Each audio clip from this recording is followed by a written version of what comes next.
Well, hello, my friends. Welcome to Hope for Your Heart. This is Pastor Calvin Corbett. So glad that you are joining me today on this broadcast. And today's broadcast is geared toward the fathers who are listening. You know, Father's Day was about a month ago. And so when I think about the great blessing of being a dad, it seems like this is the one thing that oftentimes we feel most unprepared for. And I think about all the literally thousands of dollars that I have invested in education so that I could be prepared to be a pastor, right?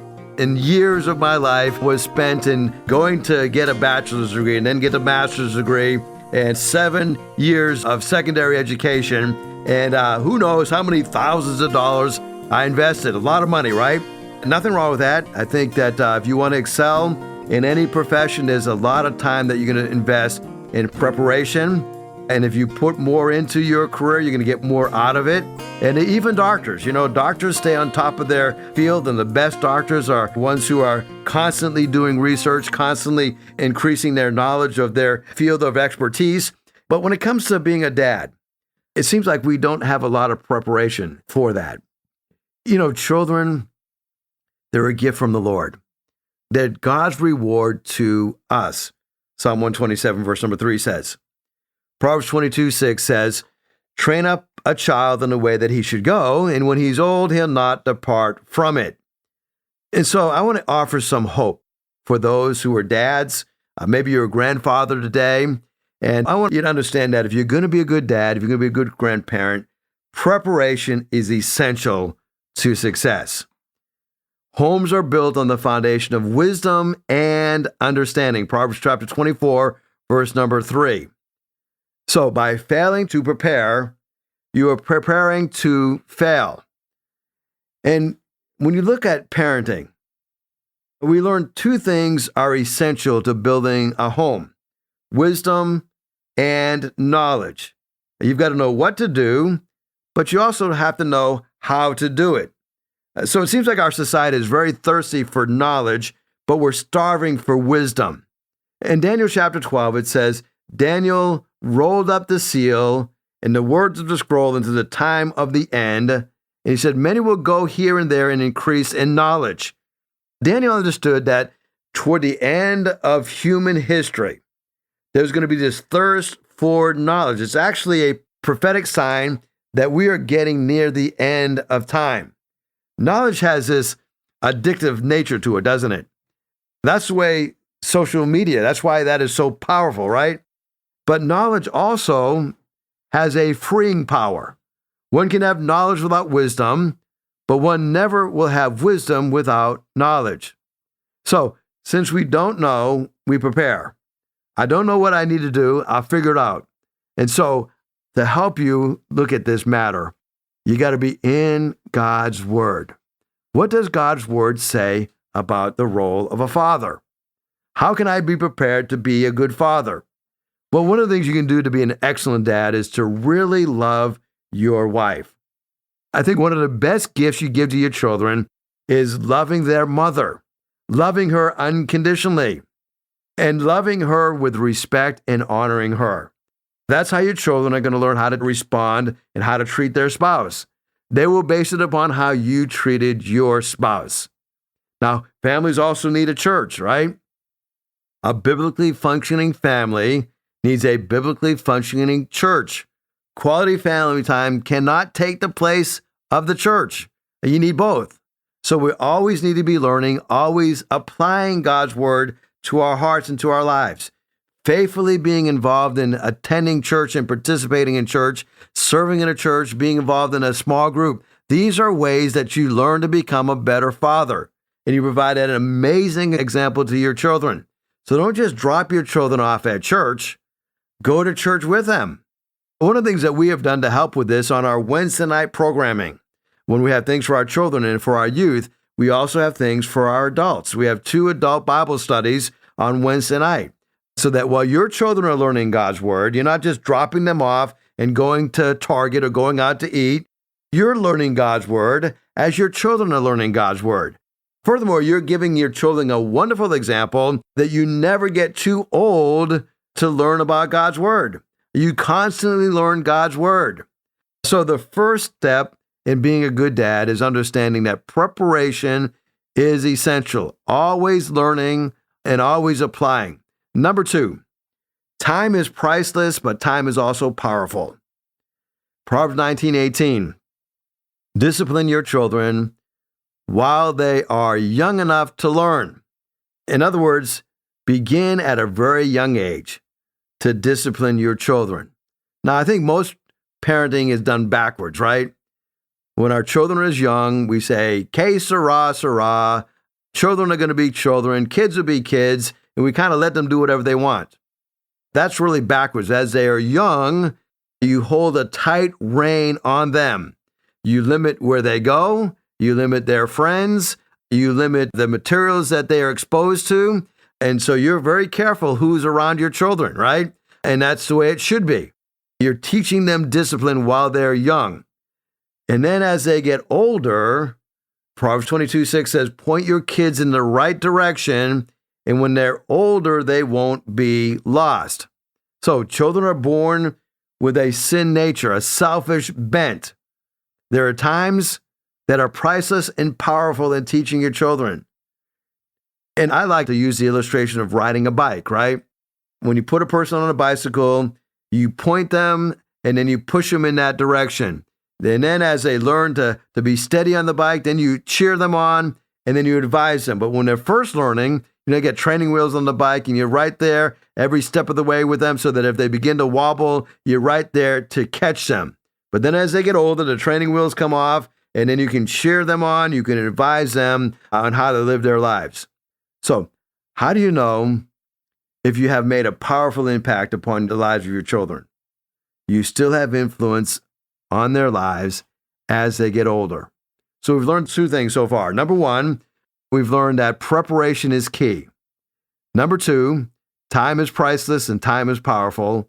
Number 3, now discipline is painful, but it will produce peace. Hebrews 12:11 says that no discipline is enjoyable while it is happening. It's painful.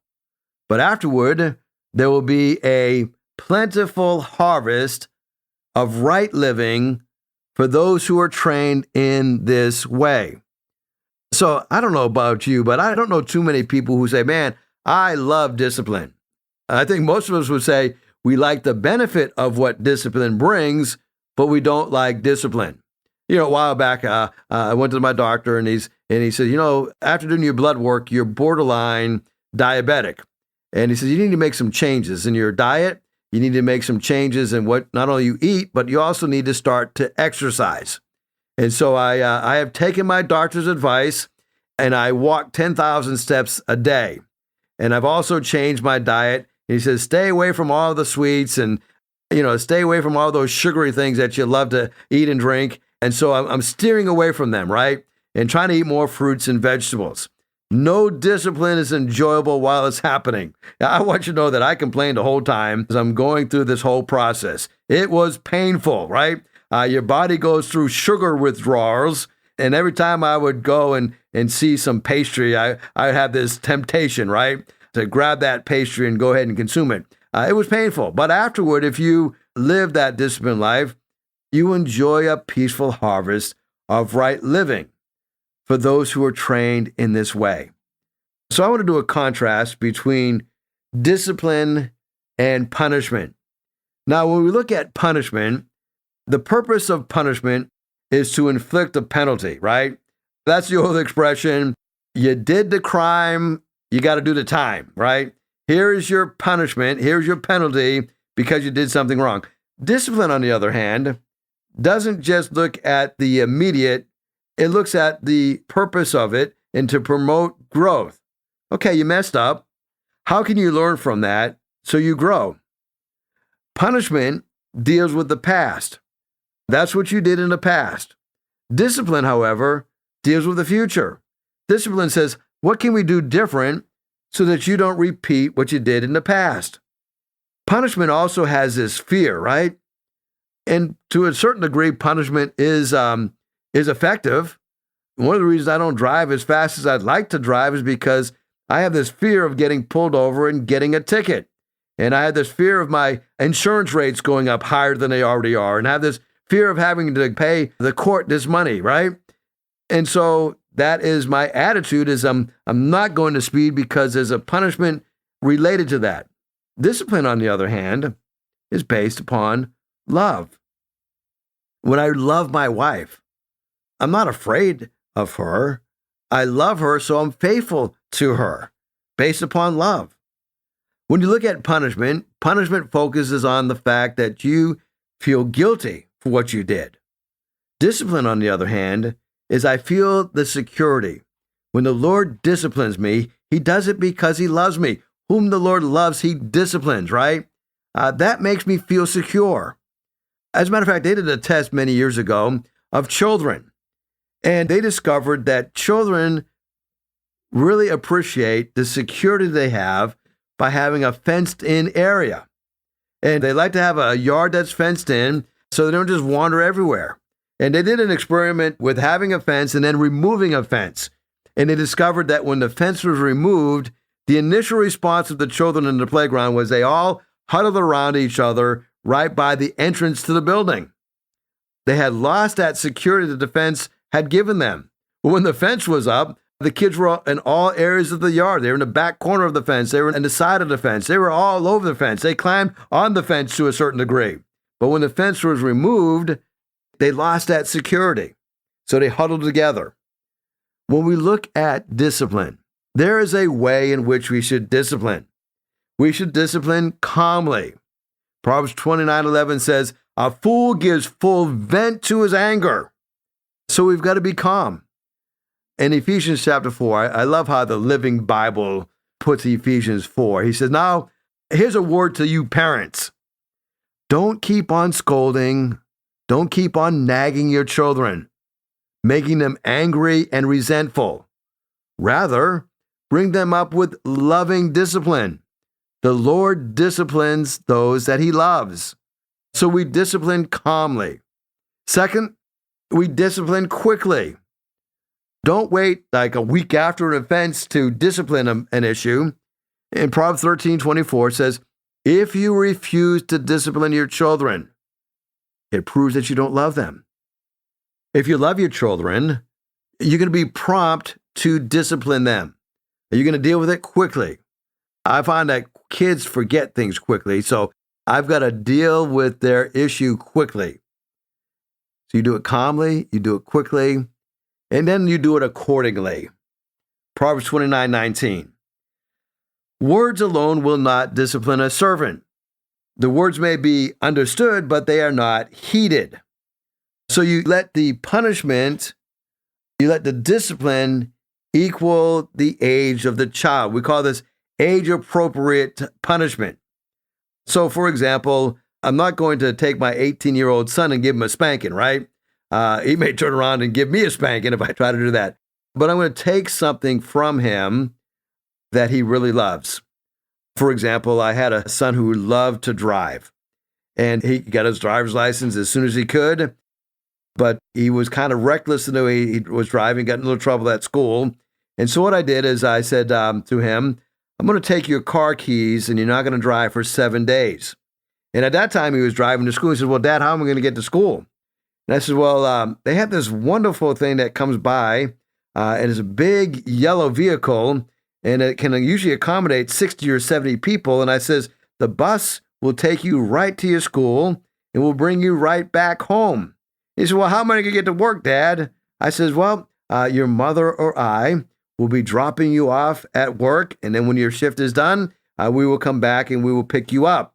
And so for 7 days, that was an accordingly appropriate punishment because I took something from him, something that he really loved to do. Now, that punishment also infected us, right?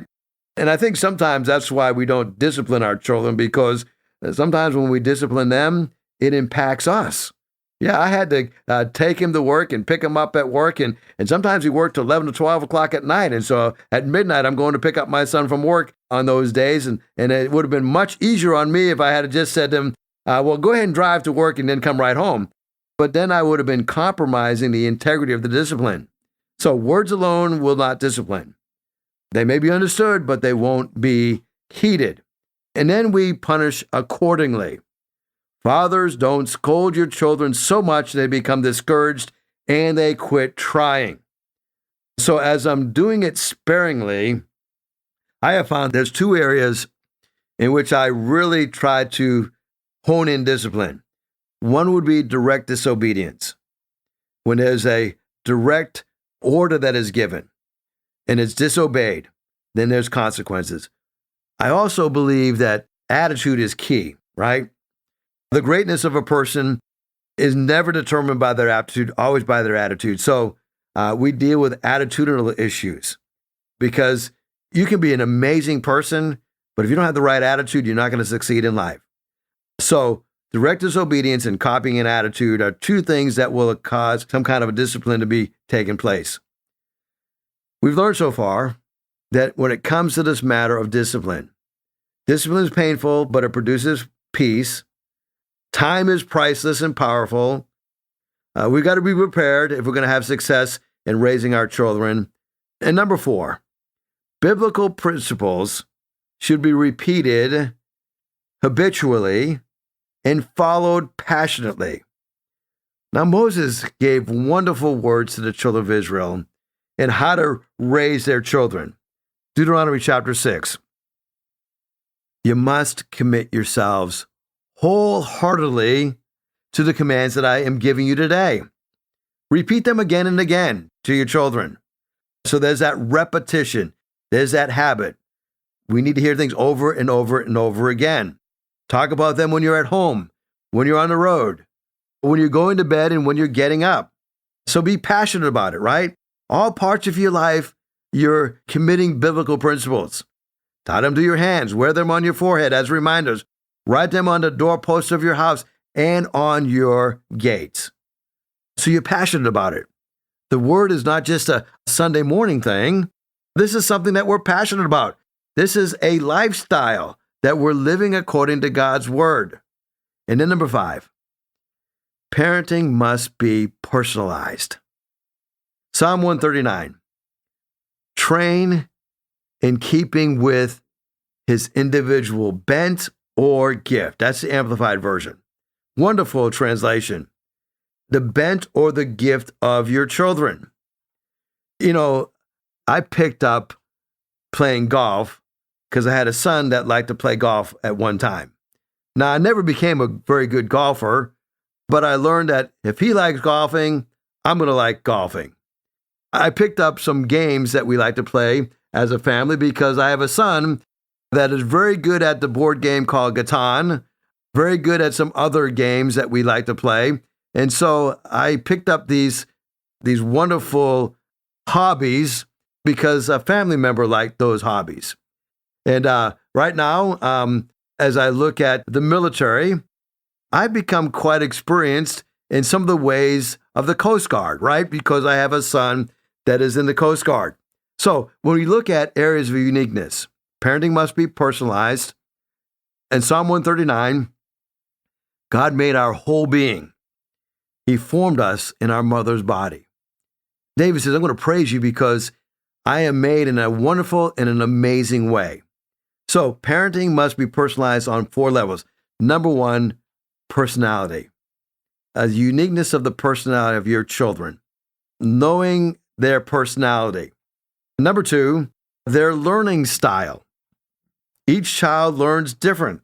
So as you're giving discipline, you want to discipline them according to their learning style. And then aptitudes, based upon their level of understanding. Some children are very quick to pick up certain things that other children are a little bit slower picking up on. Realize that. And then number 4, their love language. Speak to your children in their love language. There's 5 different love languages. And so I have a daughter, for example, and her love language is quality time. Same love language as my wife. And so I would sit down and I would talk to my daughter and I would explain to her and I'd spend time with her. I didn't rush that time with her. And she would love to speak it through and talk it through. So I had to very rarely apply the Board of Education to the seat of learning. When I sat down with my daughter, spent some time with her, explaining to her why I was disciplining her, a little light would go off in her mind. And then I had another son. His love language was affection, physical touch. And this particular son, to this day, right, when he sees me, first thing he does, he comes over and gives me a hug. And it doesn't matter if we're in church or if we're in the mall or if I'm meeting him somewhere. The first thing he do is give me a big old hug, right? And so when I was disciplining him, I would include physical touch. I would tell him I love him and I would embrace him. And then I had another son, and his personal love language was same as my love language, right? Acts of service. And the best way that I would get to him is I would do something with him. I would play ball with him, and I'd use an illustration by playing ball with him, or I'd be out on the golf course with him and use that as an opportunity to bring a personalized discipline. So knowing their personality, their learning style, their aptitudes, and their love languages. And then number 6, when disciplining your children, keep proper perspective. Proverbs 22, verse number 6. Teach children how they should live, and they will remember it all their lives. And now, typically, when we're worried or when we're upset, it's because we've lost perspective. Everything that is happening in our lives seems so big, so important, so do or die, but in the grand picture, this single hiccup often means next to nothing. I love what Calvin Coolidge said about trouble. He said, if I see 10 troubles coming down the street, I don't worry about them, because by the time these 10 troubles get to me, 9 of them are going to fall off into the ditch and become nothing. And the one that finally gets to me is going to be so weak and so anemic by the time it gets to me, I'm going to be able to handle it easily. Teach your children how they should live. They remember it all their lives. The fight we're having, the job we didn't get, the real or imagined slight, the unexpected need to shift course, the thing we wanted but didn't get. Most of it won't matter 10, 20, 30, 40 years from now. It's hard to see long term when you know that life is in the short term. But unless it's a life-threatening situation, let it go and move on. When it comes to parenting, remember that I am responsible to my children, but I'm not responsible for my children. God has given me the wonderful opportunity to raise my children, and my job is to raise them in the nurture and the admonition of the Lord. I'm responsible to do that to my children. One day I'll give an account for how I have trained my children and even been involved in the lives of my grandchildren.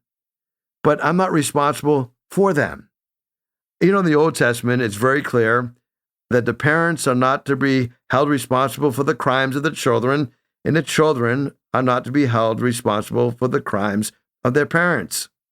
You see, when we look at parenting, when we encourage moments of tragedy, only God can give us love and peace, and there's frequently no explanation for tragic events like mass shootings and major disasters.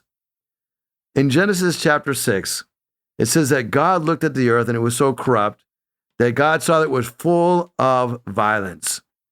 Although there's often no explanation for evil and tragedy, such events show us that we need God to wash away our anger, to wash away our hatred. You see, the human heart is capable of incredible evil. We like to pretend otherwise. We may even convince ourselves that the more civilized or the more educated we become, the less likely we'll be to fall into evil. But history teaches us otherwise. Unless our hearts and minds are restrained by God's truth, anger and greed, jealousy and hatred easily can consume us. And when they do, conflict and destruction flow in their wake. So the best thing you can do for your children is to pray for them. It's to pray that God will keep them on the right track. To pray that God will give you the wisdom to train those children and raise them in the nurture and the admonition of the Lord. I pray for my family more than I pray for anybody else. Every single day as I'm doing my walking, I'm praying fervently for my children and now my 3 grandchildren. I pray that God will bring about their salvation. I pray for their spouses, and I pray for their future families as they grow. Hope is found in a relationship with God. Children are a gift from God. They are a reward from Him. Enjoy your children. Don't worship them. Love them and instruct them and teach them the ways of God.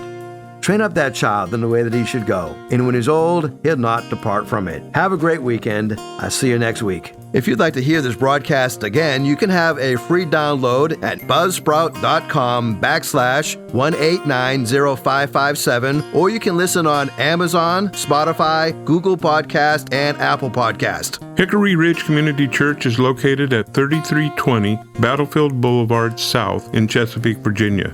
Sunday service times are 9 a.m. and 10:30 a.m. We'd love for you to join us. For more information, go to hrcc7.org. And remember, no matter what you're going through, in Jesus Christ there is always hope for your heart.